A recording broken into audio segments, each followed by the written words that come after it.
Hey investors, Bradley here from Watson Estates. Thanks for tuning in to Toronto's #1 real estate podcast. We are #1 on Google Podcasts for Toronto real estate. We do daily updates to keep you in the loop on what's been going on in the news here in the GTA. But also I like to do these weekly videos to bring you up to speed on some of the bigger topics that need to be focused and highlighted on. And today we're talking about municipalities. Now they have done, just looking at the country, they've done numbers and they find between 10 to $15 billion is the estimated range of deficits expected by Canadian municipalities in 2020. That is a huge number when you consider that in Canada, municipalities are not legally allowed to run deficits. So there's a big disconnect here and we need to figure out how to save these municipalities, which include our own. And I want to get into what are some of the options available to them today. The first option that I've kind of thrown around as a bit of a joke, but just kind of out of curiosity, is why not just allow them to run deficits? I had the opportunity of speaking with the mayor of Mississauga in one of our monthly meetings that we've done through Zoom, of course, in our brokerage in our office is located in Mississauga in Streetsville. And so we were able to ask the mayor some questions. And one of the ones I asked point blank was, why not just run a deficit? Her response was that it's not possible because the money is not recoverable and all the funds that they have are kind of earmarked for specific things. So for example, you'd have money specific for transit, right? And so they would be specific for that category. Now, I guess transit, yeah, it would be Mississauga Transit. That would be one of the categories. So there'd be a number of categories. And so you can't overlap the money because the budgets are set for that. And so even if we were to kind of create a deficit, there'd be no line or option to recover this amount. And so anyways, I left it with her there. But then she also said, even if you could, it would encourage poor savings or behavior from the municipalities because now you have the option of running a deficit and that would encourage poor leadership to run up these deficits, which would have no way of being resolved and cause its residents a problem. So a good argument, and so I kind of left it at that, but we're going to revisit that point in a second. So option number 2 is, could we maybe just increase taxes? Which, I mean, if we just bump up the taxes, we'll be okay, right? And this has been kind of the cause for a lot of concern in recent news articles. Just asking this to Bonnie Crombie of Mississauga, she said her city, $60 million is the deficit by June. And if we run another 6 months, we're talking $100 million in deficits in Mississauga, which would require their city to run a 17% increase to their property taxes for next year.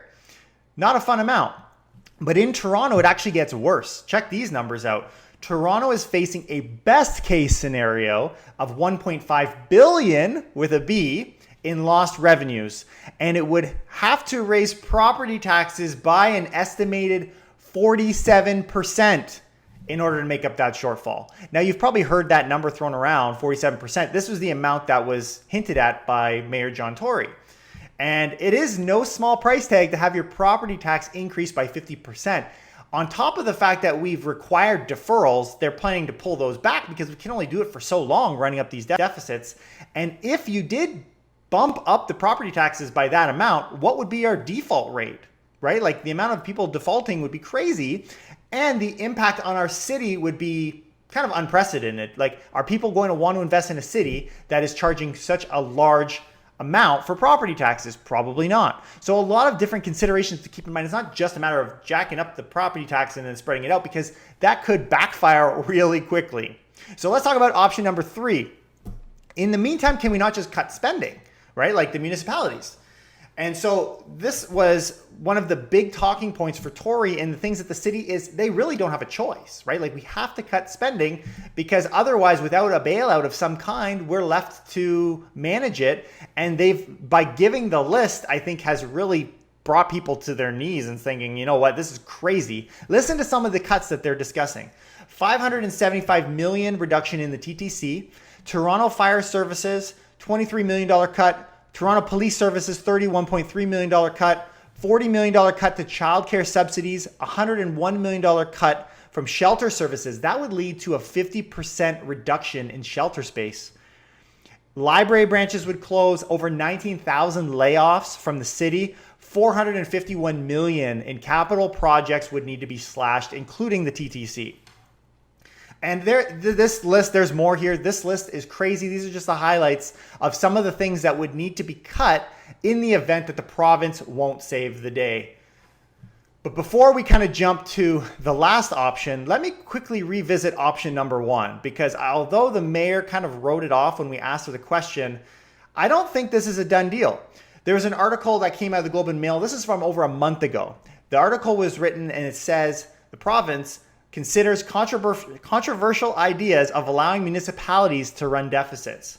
So they've been talking about this, and this article came out of BC. They've been talking about this for well over a month now. In fact, it's been probably a month and a half from the articles I've seen. And we've been talking about this in our podcast on an ongoing basis. So why can we not include this as an idea? Maybe let's not throw it out so fast. We found that they were looking in BC where their deficits are running from 110 million to 330 million in Vancouver, and they were able to make it work. The municipalities are allowed to borrow their internal capital reserves and extend municipalities' ability to borrow against anticipated revenues. BC was the first province now, this article was written on May 20th, this just came out, to allow municipalities to run deficits. The move remains prohibited in most other provinces. However, Nova Scotia recently announced a $300 million operating loan program, and the governments of Alberta and New Brunswick have indicated they are considering allowing municipal deficits. Guys, maybe this isn't something we should be throwing off to the side. Maybe this is going to be the solution in Ontario, especially if the federal government can't get its act together. But before we wrap things up, option number 4, and the option John Tory would love because he calls it, quote, a non-brainer, to have federal funding amid $1.5 billion revenue hit from COVID-19. So with all this spending that we're talking about cutting and all of these expenses we still have, but yet revenue being so catastrophically damaged, the only salvation here is the federal government, at least according to John Tory. The Federal Caucus of Mayors, which is the mayors kind of across the country, are meeting with the Fed and the provincial counterparts to try and egg them on to get some kind of support in place for municipalities. But here's been the response so far.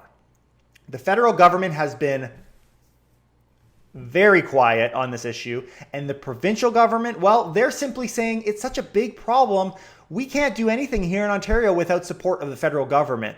But as we're seeing in other provinces around us, that might not be the saving grace. So how long are we going to wait? It's been over a month and a half now.